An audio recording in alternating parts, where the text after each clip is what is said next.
असं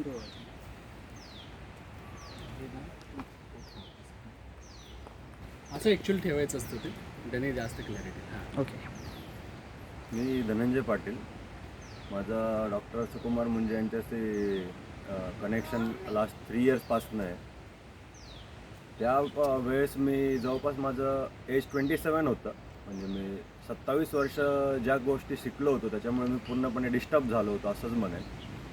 आणि सरांनी माझ्यासोबत काहीतरी 52 दिवसाचा चॅलेंज घेतलेला होता आणि मी स्वतः पण मलाच माहीत नव्हतं की काय होईल. पहिले 40 दिवस तर काही जाणवलं नाही. नंतर मी कुठल्या ऑटो पायलट मोडवर झालो आणि मी आज जेव्हा पाठी वळून बघतोय तर मला माहीत नाही की मी काय करतोय आणि कसं झालं आहे ते माहीत नाही. आणि एक मला कळतं की लहानपणापासून मला निसर्गासोबत राहायची खूप आवड होती. जेव्हा मी स्ट्रेसमध्ये असतो तर गावी एक डॅम आहे तिथं किंवा डोंगरावरती कुठेतरी जाऊन बसायचं.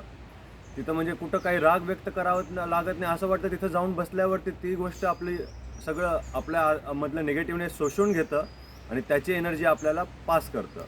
तर the soulful meditation and see mindfulness सेशनमध्ये हे तेच झालेलं आहे.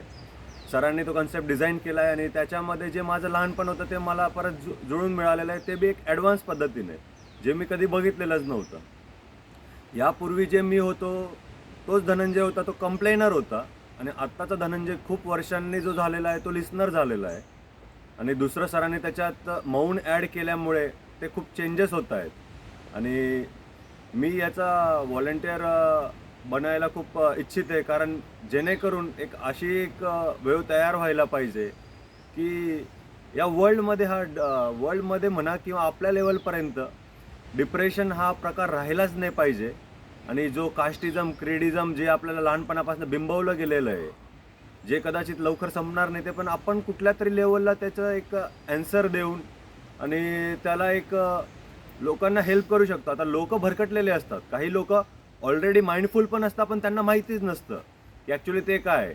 पण त्यांना शिकवलं जातं प्रत्येक गोष्टीला जस्टिफिकेशन द्यायचं असतं, म्हणून ते शोधत असतात की नाही बाबा मी काही करत नाही म्हणजे मी चुकतोय, मी मूर्ख आहे. पण ॲक्च्युअली तसं नाही आहे. तर आपण ॲटलिस्ट त्यांना हेल्पिंग हँड देऊन त्यांना एक दिशा दाखवली तर नक्कीच ती सोयीस्कर ठरेल. कारण मला एक गुरु भेटलेले आहेत, ज्यांनी मला माझ्या अडचणींना किंवा कुठेतरी मला बाहेर काढलेलं आहे. तर साहजिक मला गुरु नाही बनायचं, पण ॲटलिस्ट मी दिशादर्शक तर बनू शकतो, हे मात्र नक्की. धन्यवाद.